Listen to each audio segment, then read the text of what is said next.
सबसे पहले तो मैं ये बोलना चाहती हूँ कि आई थिंक हम सब सेम हैं। आई थिंक 105 रैंक स्कोर करने वाला या फर्स्ट रैंक स्कोर करने वाला या 990 रैंक स्कोर करने वाला या somebody who is not in the list, सब सेम है इन नॉलेज, इन इंटेलेक्ट। अगर आपने ऑनेस्टली प्रिपेयर किया है ये एग्ज़ाम के लिए, ईमानदारी से प्रेपरेशन की है, तो सब एक बराबर है। फिर किसी में बस ये थोड़ा बहुत इधर उधर जो गलतियाँ रह जाती हैं उनको छोड़ करके आप नॉलेज की बेसिस पे उनको जज नहीं कर सकते हैं। सो आई वुड से कि बेसिकली जो लोग लिस्ट में नहीं आ पाते वो हमारे जैसे ही हैं। बस दो चीज़ें उनमें लैकिंग हो सकती है। एक डायरेक्शन, मे बी उनको डायरेक्शन रॉन्ग मिला हो, वो बहुत हार्ड वर्क तो कर रहे हों बट रॉन्ग डायरेक्शन में कर रहे हों। और दूसरा आई वुड से कि कुछ finishing touch here and there, like answer structure करने में या मेन प्रीलिम्स में कितने नंबर ऑफ क्वेश्चंस अटेम्प्ट करने हैं उसमें, या प्रॉबली ऑप्शनल में थोड़ा हियर एंड देयर पेपर छूट गया हो इस वजह से, तो कुछ इसकी वजह से वो रह गए होंगे। बाकी मेरा ये मानना है कि सब जो ईमानदारी से प्रिपेयर कर रहे हैं, दिल से प्रिपेयर कर रहे हैं, सब एक बराबर है। तो अब इसी थॉट के साथ हम आगे बढ़ते हैं। दूसरा मैं एक बात यहाँ पे एम्फेसाइज करना चाहती हूँ कि यहाँ पे हम जो यूपीएससी के लिए प्रिपेयर करते हैं, it's a very टायरसम process, the entire UPSC वाला चीज़, it breaks you.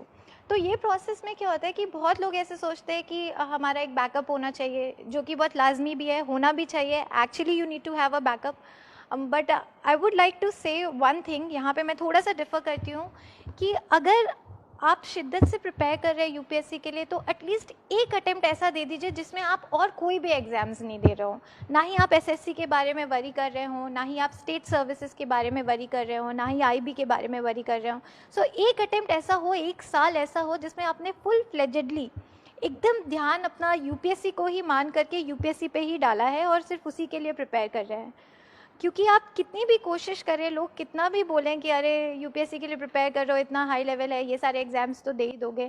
I know people say that, but कुछ भी कहें, थोड़ा डिफरेंट उनकी पढ़ाई होती ही है, थोड़ा ज़्यादा फैक्चुअल होते हैं वो, और ना चाहते हुए भी आपके 15-20 दिन इधर उधर उनके लिए प्रिपेयर करने में या उनके लिए ट्रैवल करके जाके एग्ज़ाम सेंटर तक पहुँचने में आपके वेस्ट हो जाते हैं। सो मेरा पर्सनल ये मानना है कि एटलीस्ट एक अटेम्प्ट यूपीएससी को फुल फ्लेजेडली दे दीजिए। बाकी let's start talking about the preparation वाला फेज़। तो आई वुड से कि प्रीलिम्स के लिए तो टाइम बहुत कम बचा है, तो मैं प्रीलिम्स के बारे में ज़्यादा आपको नहीं बता पाऊँगी।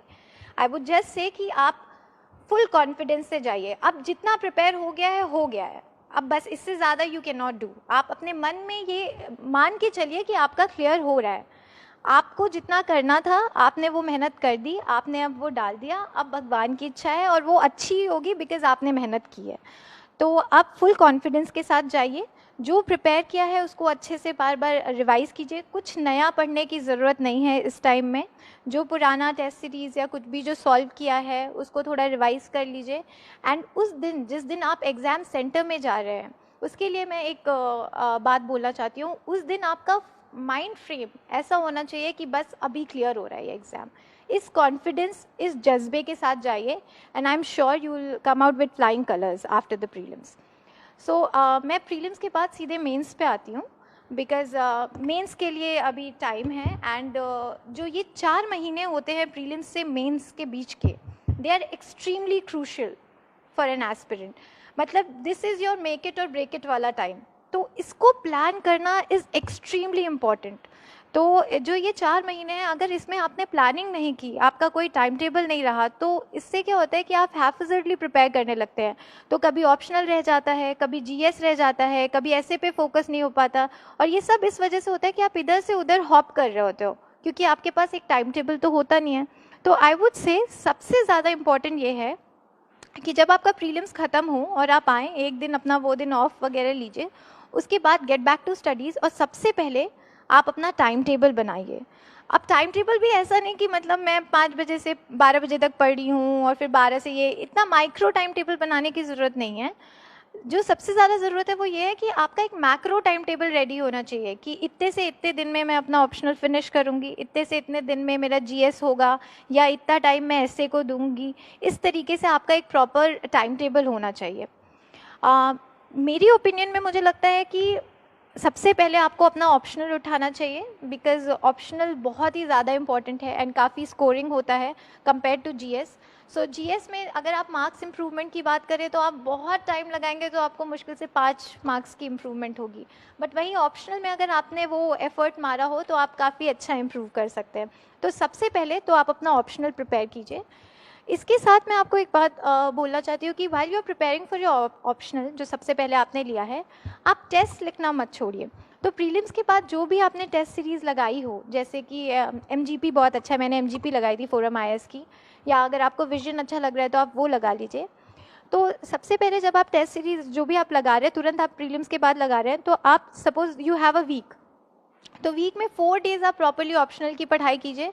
और ऑप्शनल में भी आप सेक्शनल टेस्ट, जैसे आपने 4 दिन पढ़ाई की, 4 या 5 दिन, तो उसका तुरंत सेक्शनल वाला टेस्ट जो सेक्शन आपका प्रिपेयर हुआ है उसका जाके दे आइए। मतलब उसमें थोड़ा भी ये मत सोचिए कि अरे अभी तो प्रिपेयर नहीं है, अभी तो जस्ट ऑप्शनल शुरू किया है, बाद में देंगे, एक बार पूरा सिलेबस फिनिश हो जाएगा तब देंगे, बिकॉज ऐसा कभी नहीं होगा। तो आप सेक्शनल देते जाइए।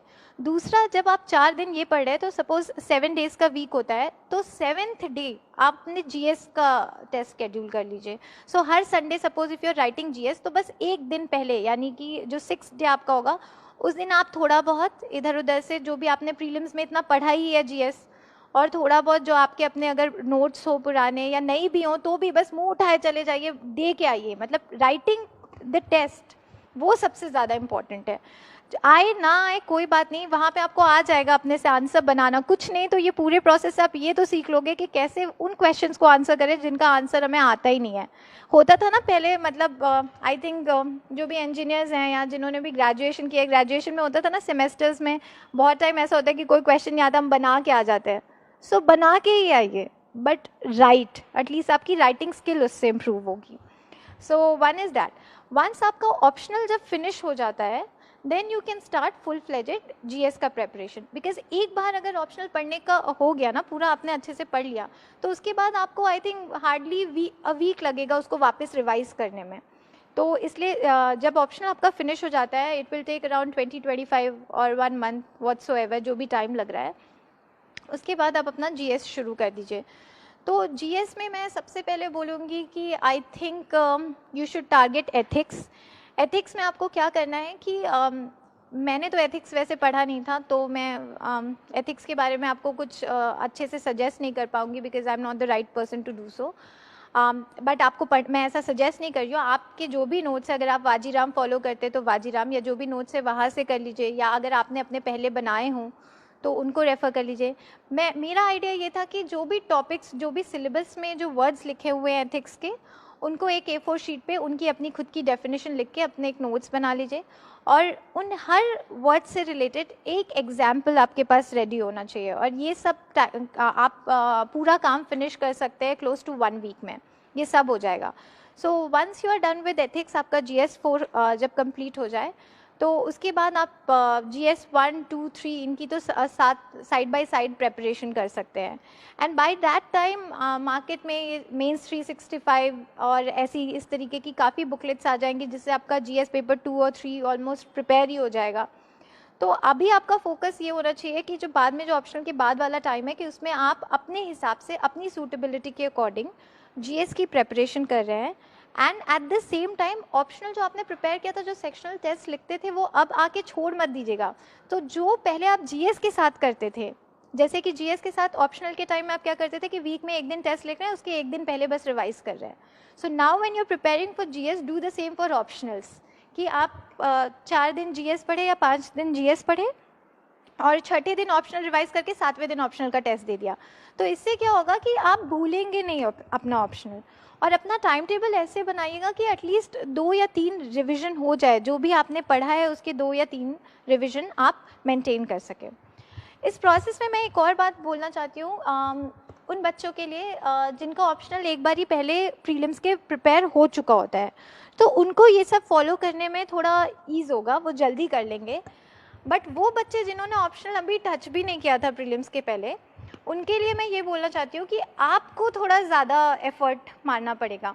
तो but it is very much achievable. ऐसे बहुत बच्चे हैं जो ऑप्शनल अपना प्रीलिम्स के बाद ही शुरू करते हैं, तो आप भी कर सकते हैं। तो तुरंत प्रीलिम्स जैसे ही ख़त्म होते हैं, आपका भी फोकस यही होना चाहिए कि फटाफट से ऑप्शनल फिनिश हो। लेकिन आपके लिए क्या ज़्यादा इंपॉर्टेंट है इज़ रिविजन, क्योंकि जिन बच्चों का एक बार ही पहले पढ़ के हो जाता है, उनके माइंड में एक पिक्चर क्रिएट हो जाती है, एक पिक्टोग्राफिक मेमोरी के फॉर्म में, या उनको एक ज़्यादा अंडरस्टैंडिंग हो जाती है। तो आपको इसलिए ज़्यादा एफर्ट मारना पड़ेगा। तो इसके लिए आपको क्या करना पड़ेगा कि यू मेक श्योर कि आपके टाइम टेबल में एटलीस्ट 4 टाइम्स ऑप्शनल का रिविजन हो रहा हो, सो दैट आपको भी उतनी क्लैरिटी रिगार्डिंग ऑप्शनल आ पाए। तो आपको थोड़ा और मेहनत करनी पड़ेगी ऑप्शनल के लिए। Keep that.